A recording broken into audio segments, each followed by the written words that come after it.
نفس بعدد كل معلوم لك. وعن أبي هريرة رضي الله عنه قال قال رسول الله صلى الله عليه وسلم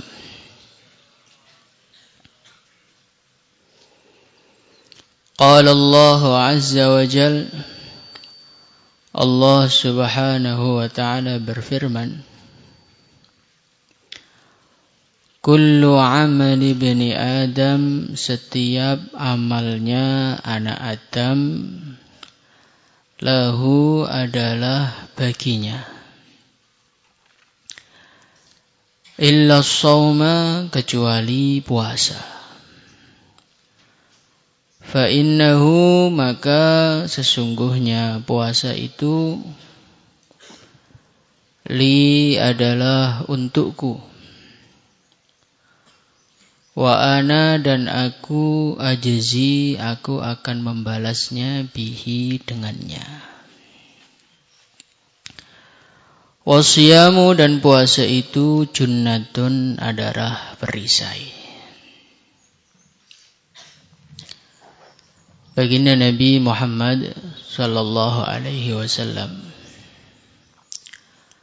beliau meriwayatkan dari Allah subhanahu wa ta'ala. Apa yang diriwayatkan Rasulullah sallallahu alaihi wasallam dari Allah yang bukan berupa Al-Quran, ini disebut juga dengan hadis kudusi. Allah subhanahu wa ta'ala berfirman, Kullu amali bani Adam lahu. Setiap amalnya anak Adam itu untuk anak Adam.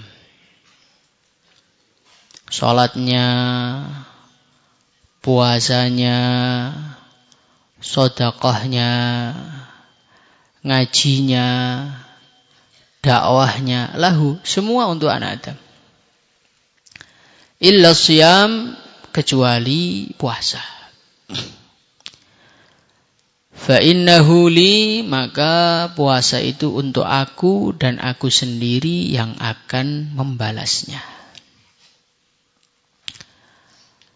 Apa maksud dari hadis ini? Bukankah semua amalan itu harus dikerjakan karena Allah? Bukankah kita sholat itu niatnya juga lillahi ta'ala? Bukankah kita ini dakwah juga lillahi ta'ala? Bukankah kita zikir juga lillahi ta'ala? Kalau semua untuk Allah, kenapa yang dikatakan Allah subhanahu wa ta'ala hanya puasa? Maka para ulama, mereka memiliki beberapa penafsiran. Penafsiran yang pertama, Kullu amali bani Adam lahu illa siyam. Semua amalnya ada anak Adam itu untuk anak Adam. Maksudnya bagaimana? Maksudnya semua amal anak Adam, entah itu sholat, entah itu ngaji, entah itu dakwah, sedikit atau banyak pasti ada keuntungan yang dirasakan oleh anak Adam itu sendiri. Kita sholat lama-lama, maka orang akan memuji, Masya Allah, jos ibadahnya. Kita baca Quran, bacaannya bagus, tartil, suaranya enak, maka orang-orang akan terkesima dengan suara kita. Maka ada keuntungan-keuntungan duniawi yang dirasakan langsung oleh anak Adam dengan amalan-amalan itu. Kita memperjuangkan agama, mati-matian, dakwah, 4 bulan, 40 hari. Sungguh-sungguh, taskilan banyak, pas parkur jari, Masya Allah, dipuji, luar biasa. Karkun asbab hidayah seluruh alam. Jadi ada keuntungan-keuntungan duniawi yang dirasakan oleh seorang manusia. Kalau puasa ini tidak, gitu loh. Nggak ada orang itu memberikan apresiasi, memberikan pujian, wah Anda itu puasa ya, itu nggak ada. Sehingga secara zahir dunia, puasa itu tidak ada keuntungan, pujian, penghormatan dari manusia kepada manusia itu. Yang memuji, yang memberi pahala hanya siapa? Hanya Allah. Maka puasa itu lain. Puasa ini adalah salah satu amalan yang tidak menguntungkan secara keduniawi bagi manusia. Maka Allah mengatakan fa innahu li. Puasa itu adalah untukku karena memang manusia itu tidak merasakan kemanfaatan duniawi dari puasanya. Enggak dapat pujian, enggak dapat penghormatan dari puasa. Karena puasa termasuk amalan yang enggak kelihatan. Makna yang kedua, kenapa puasa ini dikhususkan fa innahu li wa ana ajzi bih? Dikhususkan puasa ini untukku, kata Allah. Karena puasa ini termasuk amalan yang paling jauh dari pamer. Paling jauh dari riya. Orang itu kalau sholat itu kalau enggak hati-hati itu untuk riya itu mudah. Baca Quran untuk riya mudah. Bayan, ngaji, menyampaikan ilmu ini untuk riya mudah. Apalagi orangnya pintar, ngajinya enak itu ya. Biasanya itu mau bayan apa adanya itu susah. Mesti harus ada syairnya, harus ada ayat Al-Qur'annya. Kalau menyebutkan keterangan kitabnya namanya apa, kalau perlu nomornya disebutkan. Nah, ini kan bawaannya untuk lebih mudah untuk riya gitu loh. Sedekah itu juga mudah untuk riya. Apalagi sedekahnya besar. Kadang-kadang malah sengaja diriakan. Ketika hari Jumat diumumkan Fulan bin Fulan telah bantu masjid 100.000. Nah, itu bukan riya yang diniati, nawaitu riya. Nah, kalau puasa ini termasuk amalan yang mau diriakan itu susah gitu loh. Tapi itu tentunya berlaku untuk zaman dulu ya. Kalau untuk zaman sekarang setelah ada WhatsApp, ada status ini puasa bisa riya juga sekarang. Lelah, kelaparan, lihat kecoa kayak kurma. Itu kan sebetulnya mau pamer kalau dia itu hari ini puasa gitu. Nah, puasa ini dikhususkan oleh Allah Subhanahu wa taala fa innahu li wa ana ajzi bih. Ini diantaranya karena puasa ini merupakan satu amalan yang paling jauh dari riya. Sebagian ulama lagi beliau mengatakan kullu amali bani Adam lahu illa shaum fa innahu li wa ana ajzi bih. Maksud dari hadis ini adalah setiap amalannya anak Adam selain puasa itu pahalanya jelas. Jelas itu maksudnya bagaimana? Minimalnya dikalikan 10 kali lipat, maksimalnya bisa sampai 70-700 sekian. Tetapi kalau puasa ini adalah suatu amalan yang pahalanya yang tahu hanya Allah, ukurannya berapa tidak ada batasannya, yang tahu hanya Allah. Sehingga saking istimewanya puasa sampai Allah Subhanahu wa taala menyatakan fa innahu li. Kemudian yang selanjutnya di antara pemahamannya para ulama, kullu amali bani Adam lahu illa siyam fa innahu li wa ana ajzi bih. Fa innahu li, idhofah di sini adalah idhofah litasyrif. Idhofah apa? Idhofah apa? Tahu enggak? Dia disandarkan kepada Allah. Puasa milik Allah ini maksudnya adalah untuk memuliakan. Seperti kata-kata Baitullah, rumahnya Allah. Bukankah semua rumah yang ada di alam semesta ini ciptaannya Allah? Ya betul. Tapi kenapa kok yang disebut rumah Allah itu hanya masjid? Yang disebut Baitullah secara khusus itu adalah Ka'bah. Ini namanya litasyrif, untuk memuliakan.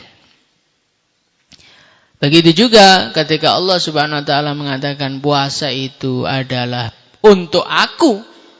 Ini menunjukkan puasa ini merupakan satu amalan yang sangat-sangat luar biasa, memiliki kedudukan khusus di sisi Allah Subhanahu wa taala. Maka kita ini jangan sekedar puasa, ini dirasakan nih, kemuliaan puasa dirasakan. Semakin kita merasakan kemuliaan puasa, semakin banyak keuntungan-keuntungan yang kita dapatkan. Wasyamu, dan puasa, junnatun, adalah merupakan satu perisai. Perisai, penutup, penghalang, satir. Kenapa puasa itu dikatakan sebagai satir, dikatakan sebagai perisai, dikatakan sebagai pelindung? Pelindung dari mana? Makna yang pertama adalah junnatun ay sitrun minan nar. Puasa ini merupakan satu amalan yang menjadikan dosa-dosa kita terampuni, menjadikan hati kita bersih, sehingga kita terhalang dari masuk neraka. Jadi di antara keuntungan puasa itu menjadikan orang itu terhalang dari neraka. Dan masuk neraka itu kan sebetulnya masalah terbesar bagi seorang manusia itu adalah tidak selamat dari neraka. Kerugian terbesar seorang manusia adalah ketika dimasukkan ke dalam neraka. Nah, ini masalah kita terbesar. Dan solusinya dikasih tahu oleh baginda Nabi, as-syamu junnah. Puasa ini merupakan perisai dari neraka. Maka dengan kita ini berpuasa, kalau diterima oleh Allah, berarti masalah kita yang paling inti itu sudah selesai. Semoga kita dijaga semua dari neraka. Makna yang kedua, as-syamu junnah. Puasa itu merupakan perisai. Perisai dari apa? Perisai dari syahwat. Jadi manusia itu kan masuk neraka itu kan sebabnya kan menuruti syahwat. Dan sebabnya masuk surga karena menahan syahwatnya. Maka dalam Al-Quran Allah berfirman, فَأَمَّا مَنْ خَافَ مَقَامَ رَبِّهِ وَنَهَا nafsa 'anil hawa fa'innal jannata hiyal ma'wa. Penyebab orang itu masuk surga, penyebab orang itu bertempat tinggal di surga adalah menahan hawa nafsu. Dan penyebab orang itu masuk neraka karena mengikuti hawa nafsu. Wala tattabi'il hawa fayudillaka an sabilillah. Janganlah kamu ikuti hawa nafsu. Nanti kalau diikuti, kita nanti akan tersesat. Lah orang tersesat itu jurusannya kemana? Ke neraka. Kemudian hawa nafsu itu akan menggelora, akan naik, akan muncak, akan semakin semangat, semakin susah dikendalikan ketika perut seorang manusia itu penuh isinya. Jadi orang itu kalau perutnya itu penuh, maka dia ini untuk ibadah berat, untuk maksiat ringan. Sebaliknya, kalau orang itu perutnya kosong, itu untuk ibadah ringan. Kamu buktikan coba. Nanti buka puasa, air putih, kurma gitu. Habis itu sholat. Masya Allah, sholat tarawih itu nggak ada rasanya. Tapi kalau bukanya kolak 1 ember, ayam goreng utuh, maka kita nanti tarawih itu kuatnya teriaknya tok. Shollu alaihi. Teriaknya tok, berdirinya enggak. Nah itulah kelebihannya makan itu di situ, kebanyakan makan. Syahwatnya kuat, rohaninya lemah. Jadi kalau orang itu puasa, nanti perutnya lapar. Orang kalau perutnya lapar itu nggak ada tenaga untuk maksiat. Pikiran-pikiran untuk maksiat itu sangat-sangat jauh berkurang ketika berpuasa. Maka asyamu junnah. Puasa ini merupakan perisai. Perisai dari apa? Perisai dari syahwat. Karena neraka itu dikelilingi oleh syahwat. Maka dari itu kita perbanyak puasa. InsyaAllah ya. Apalagi untuk santri-santri kayak kita yang masih muda, masih jomblo, ya kan? Qurannya juga belum hatam, ngajinya juga belum lancar. Maka orang-orang seperti ini perlu fokus. Fokusnya bagaimana? Di antaranya perbanyak puasa. Nanti kalau puasa kan syahwatnya nggak neko-neko, akhirnya pikirannya kapan kubronya, kapan hafalan Mukhtasar Bukharinya, kapan menyelesaikan makalahnya. Pikirannya yang baik-baik aja. Tapi kalau kita ini fokusnya makan, nanti buka itu bayangannya segala makanan mau dibeli. Nanti setelah makan, nafsunya naik. Ketika nafsunya naik, untuk hafalan Quran nggak jalan, yang jalan malah bawahnya perut. Masalah. Nah beneran itu. Memang syahwat seorang manusia itu sangat erat hubungannya dengan perut. Sangat erat hubungannya dengan perut. Yang kita makan halal 100% loh. Itu kebanyakan saja sudah masalah loh. Sudah masalah itu. Apalagi kalau model orang-orang seperti kita yang dipikir itu murah dan enak, bukan halal lagi. Pokoknya lihat ayam, lihat warung, baru pikirannya harganya berapa, rasanya gimana.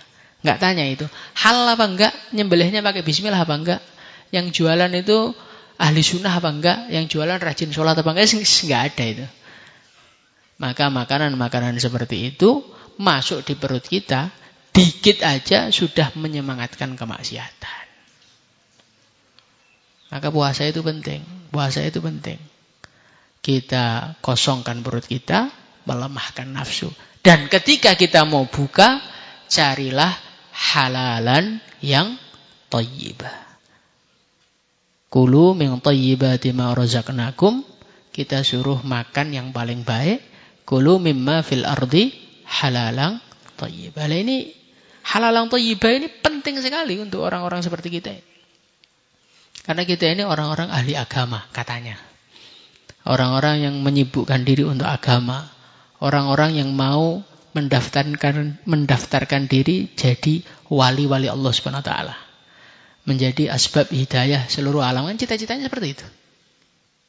Apa jangan-jangan kalian punya cita-cita lain? Nah makanya orang-orang yang seperti kita ini urusan makan harus lebih hati-hati. InsyaAllah ya. Maka santri itu kalau pengen jadi wali gampang aja. Nasi masakannya anak khidmatan istiqomah, makan itu tok. Asalkan bayar bulanannya tertib. InsyaAllah nanti daurah sudah jadi wali itu. Tapi kalau kita ini makan warung, Pak, buka ini kalau masakannya khidmatan nggak kerasa. Ya memang nggak kerasa tapi barokah. Tapi kalau masakan kita cari-cari di luar dan lain sebagainya, maka nanti barokahnya kurang. Barokahnya kurang, akhirnya sholat kita kurang, ngaji kita kurang, wiridan kurang, semuanya kurang. Akhirnya kita tambah hari tambah merosot, naudzubillah. Kayak zaman masih santri baru, kelas 1, 2 kan makannya masih di pondok terus kan. Sholat sub awal, ngaji sore bawa kitab. Nanti kalau sudah seperti ustaz sering ke warung, itu ngaji sorenya di kantor. Dengarkan aja udah bagus itu. Biasanya juga nggak dengarkan, masya Allah. Naudzubillah. Maka kita belajar tahan lapar dengan puasa biar terhindar dari segala kemaksiatan. Kemudian kalau waktunya ngisi, diisi dengan makanan yang paling halal, paling bersih, dan paling sehat. InsyaAllah. Astagfirullah, astagfirullah, astagfirullah, astagfirullah,